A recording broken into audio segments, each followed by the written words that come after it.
ما لو جالتو قافدو ما لا قافت أليكس قافدو بليز قافي برات وأنا كان أدوج والكبت أنا سندبس وانا كناتي ولين قبطسو أيه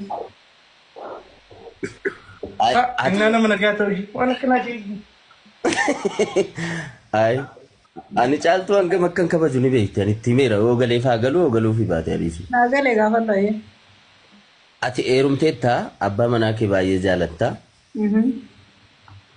inninis baay'ee si jaalata walitti naaftanii inaaffaas akkamiiti inaaffaas ija duraa wal dhabuu ija duraa wal dhabuun barbaadanii minaamin ganaa dhagaa reefuu wal fuutanii baatii takka hin guunne see galeera amma guyyaa takkaa ati akkuma tasaa reefuu wal fuutanii ilaaltanii wal hin quufne gaa wanni biraa haftu ati akka tasaa shaqaxa deemta waa bitu waanuma nyaatamu kana waan akka shunkurtii waan akka dinnichaa bitu abbaa warraa keessi faana gadi ba'eeti ilaa ija duraa si dhabuu dadhabuu jechuudha hangati shaqaxa deemtu si faana laalaa jira si laaluudhaafi gadi ba'ee ulaarra dhaabbata osuman achi dhaabbatu dubartii wayii karaarra darbuu dhufti dubartiin karaarra darbuu dhuftu kuni huccuu adii uffattee jirti baay'ee bareeddii osoo ittiin qophaa'ee manaa baateetu wanni baatiidhaan dhuftu kun jirti gaa walumaan beekna sana. Taniitu akka tasaa karaa irratti itti dhufee huccuu irratti balleesseera. Intalatti. Intala abbaa manaa kee kun nama gaariidha nama namaaf yaadu dubartootaafis hin gaddaa nama hundaafuu ni gaddaa obboleettii kiyyaa huccuun sirratti badeera. Kanaan hin deeminiiti kottu mana keessa seenii dhiqadhu haati manaa kiyya gaafa dhuftu huccuu jijjiirrattee deemtaa hangasiin dhuftutti suuqii dhaqxeeti dhiqadhu jedhee manatti ol naqee bakka itti dhiqatan itti agarsiisee gadi ba'ee boroorra naanna'e. Yeroo achi suuqiidhaa dinnichaadhaa fi shunkurtiidhaa fi maal kana bittee dhuftu dubartiin baay'ee bareeddu kun dhiqattee mana kee keessatti qaama qoorfataa jirti huccuu miiccattee qaama dhiqatte kana qoorfataa jirti mana kee keessa dhaabbattee ati waan beektu hin qabdu intalli dhiira mitiiti dubartii gumi dogoggorfiti si galeera. Innaa bareeddu.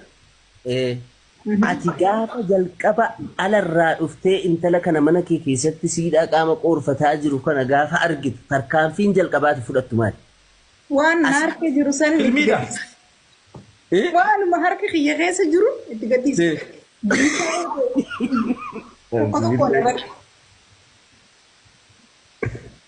Uummata miti baru manni agartee. Nama nagaati.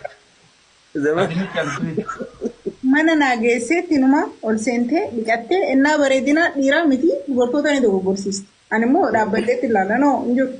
Waanuma harka kiyya yookaan ija dura na jiru itti gadhiisa. Filmiidha. Filmii miti mudachuu danda'a si galeera. Yoo wanta akkanaa si mudate maal gootaa? Timaatimii ni daas hin jetti bar timaatimii shunkurtii. Dinnichaanis nan daa'ette cuubeenis yoo jiraate ittiin fudhadhaa jette. Tumuun fudhadhaa itti fudhachuu maalni waraanaan harka jiraannan.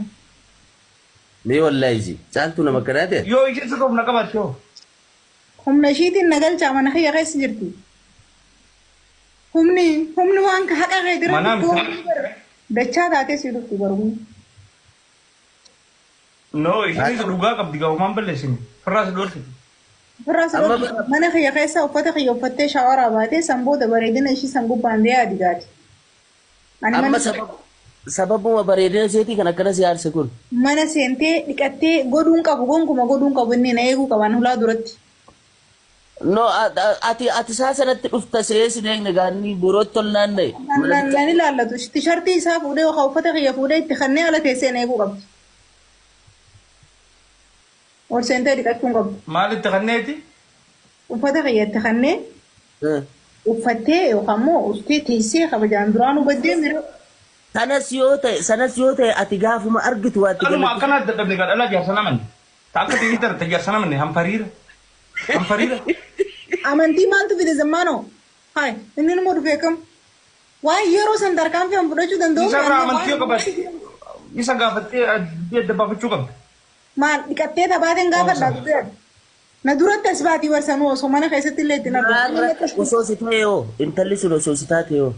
Ana dhoytu haati mana sana ol hin seenu mana ol seeneen dhiqadhu mana namaa.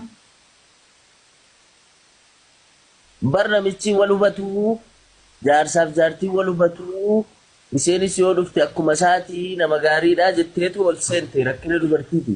Dubartiin galatti waan hin godhu na gaafattee waan harka jiru itti gadhiisa.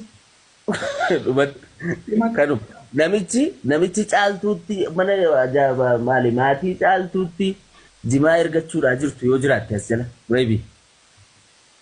Ani isaan duroon kararraa gore maa rakkoon qabu. Milikkita godhachaa deemi borbaafu wantoota. Karam godhi. Jaarsan qabaa miree malattu.